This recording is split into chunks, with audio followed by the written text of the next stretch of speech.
Hello and welcome to Ellen Ruth Soap.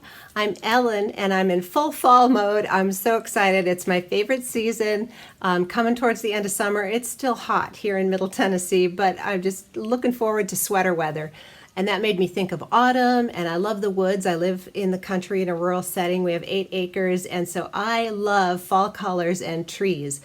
I don't have a lot of birch trees here, at least on our property in Tennessee, but I grew up in Wisconsin and there were tons of birch trees, and I just think there's something uniquely beautiful about birch trees. Love them. So I got this, whoops, my bottle's running away. I got this fragrance from Be Scented White Birch, and it smells very woodsy, kind of a little green, but it really smells kind of like a crisp fall morning, a walk in the woods to me. So that is going to be my fragrance today. And my vision is I would like to do some little birch trees and do autumn color leaves on top. So what I'm going to do first is day one, I'll pour a titanium dioxide and activated charcoal, just make like a little half size batter and pour it out into a smaller mold. And I want to make little birch tree trunks. And then, so I'm going to have a grass layer, a sky layer, and my fall leaves color. So for the grass, I'm going to use this evergreen mica from Brambleberry. And this is just one of my go-to greens. I love this color. I think it's perfect. So that'll be my grassy area. For my sky, I have this Island Sunset mica from Nurture Soap. And it has kind of a purplish overtone, but it's very pretty blue. Not quite a sky blue, but that's what I'm using. I think I just kind of goes along with this. For my leaves, I'm going to use a bunch of different colors for just kind of a blend. So I have Fire Cider from Nurture Soap, Wholesale Supplies, plus I have Matte Americana Red, and I have Adobe Orange, which I will probably put a teeny bit of this in there just to knock down a little bit of the brightness. And then I also have Matte Yellow Oxide. So those are going to be my fall leaf colors on top. Me and my landscapes, if you've watched any of my earlier ones, I'm landscape challenged. But I figure, let's give it a whirl. Why not? I love birch trees. I love fall. Let's go for it. So it's going to be a 2-day process to make the birch trees and then come back and do the rest of the soap. So get my hair pulled back, let's get everything going and try to make some autumn forest type soaps today. All right, so I'm about to make my birch trees, and I just made a little half batch, poured it in the bottom of a mold of charcoal and titanium dioxide and cut it up here. And now I'm going to take my little tools and carve out and try to make branches.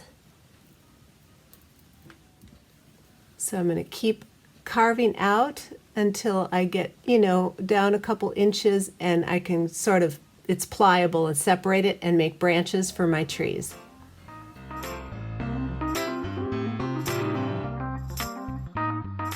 So I'm ready to move on with pouring my grass and sky portion of this soap. And I've got my little tree embeds ready to go over here. And I actually even have, from all the shavings inside, I just mashed them all together, so I'm going to put this down in there too. Hate to waste. So it looks really crazy now. I'm hoping it'll look like a very skinny sort of sapling in there. So what I've got here are my oils and butters, and I have them split in half. So this is half of the batch. It has some kale and clay in here, and the fragrance is in here. And then here is my aloe vera lye solution, which has tussa silk and cane sugar, and some sodium lactate. So I also wanted to show you, I had a bunch of these little embeds left over from a different project, and I just dusted them with some mica, red mica, and I'm going to put these little leaves down on top. I had leftovers, saved them for a rainy day. I figured today we'll use them. So that's what's going on there.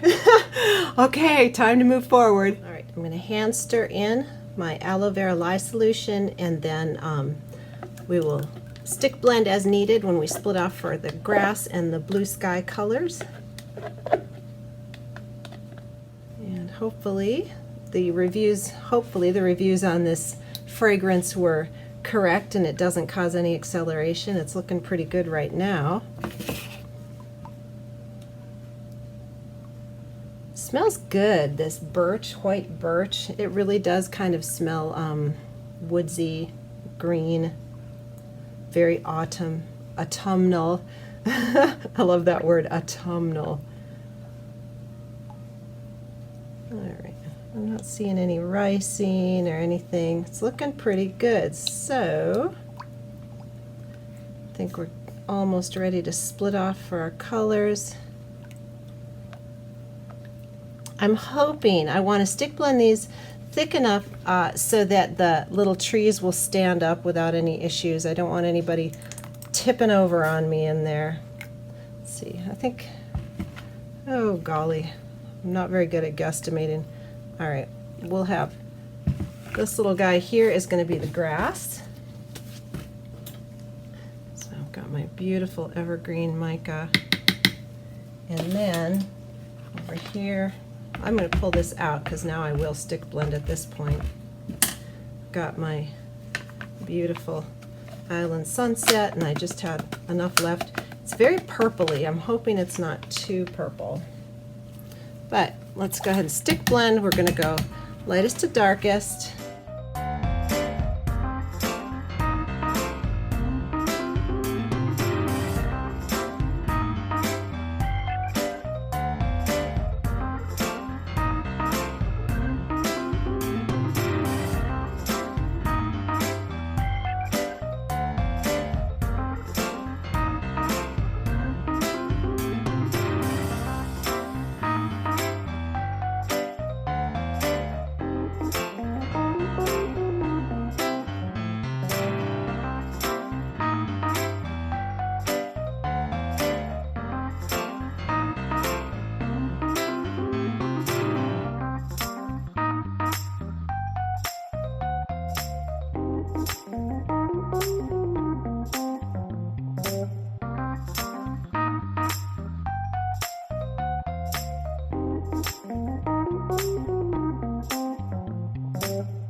All right, well that went a little faster than I had hoped. So with that in mind, I've got my colors all ready to go here, and I'm going to just stick to hand stirring because I needed to get fluid enough to go down into all the little cracks in here. So let's proceed forward with caution. We may end up with just a big old hot mess, and it'll smell good, and you know, what are you going to do? But I'm hoping that I can get a nice drop swirl and make these look like, you know, leaves in there, sort of get the feeling across of fall leaves.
It's the next day.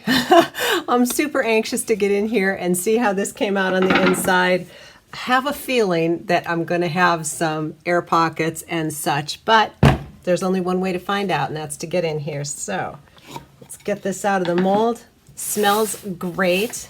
So it really does smell like fall to me. It smells kind of like a crisp fall day. All right. Oh, my word. I love to stretch myself and try new things. This was a stretch and fun, and, you know, keep talking positive. That's what I'm doing. All right.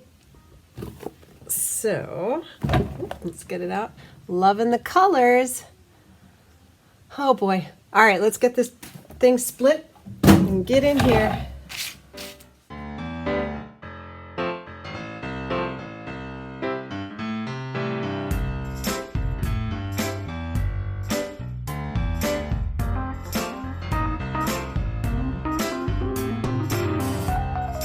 All right, let's get the end piece off here. Let's see. Wow. Wow. Interesting. Let's keep going. My fall leaves look like sloopy, melty leaves. If I say so myself, I'm loving the colors.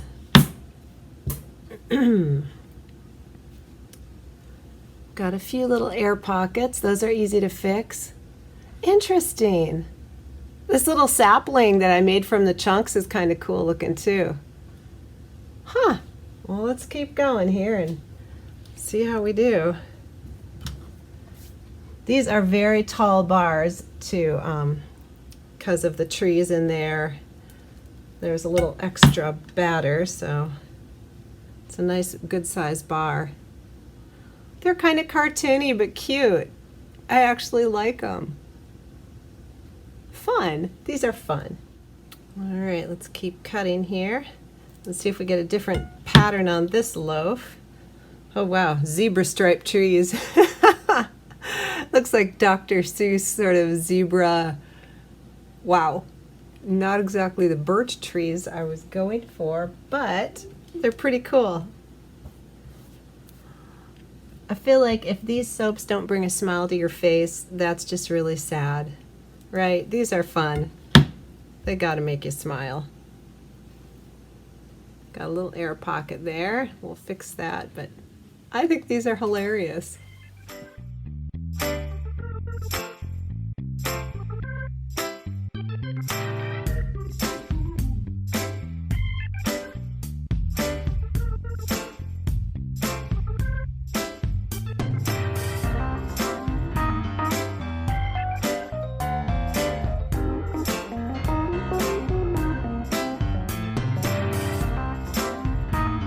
So I'm getting ready to bevel and stamp these, and a couple of them have some air pockets that, you know, I was concerned about that, and it did happen, so I'm going to show you how I fill those in with the trimmings. So the first thing you have to do is bevel off the edges. And this is the next day. It's just a little more than 24 hours later. So the soap is still relatively pliable. So I can make a soap dough. So oops, turned it around. There's my hole. So I'm going to find some colors that sort of go with that. I'm going to avoid the reds because it's down here and it's right on the grassy edge. So I'm going to pull up the grassy green shavings and make a little soap dough ball out of them. And it's, you know, it's a little waxy, but if it's pliable, so if you get working it, it turns into a nice little pliable soap ball. It's like working with Play-Doh. And then I just stuff it down in the hole and kind of work it around, get it in there, and pull off the excess with my finger. And now there's no more hole. And that coloring will just cure out to be the, you know, the same. It just looks a little wet now because I've just been playing with it. But that is how I fix the holes. So I'm going to go through the rest of these and bevel them up and fill in any holes that need to be filled in, and then I'll come back and do the stamping.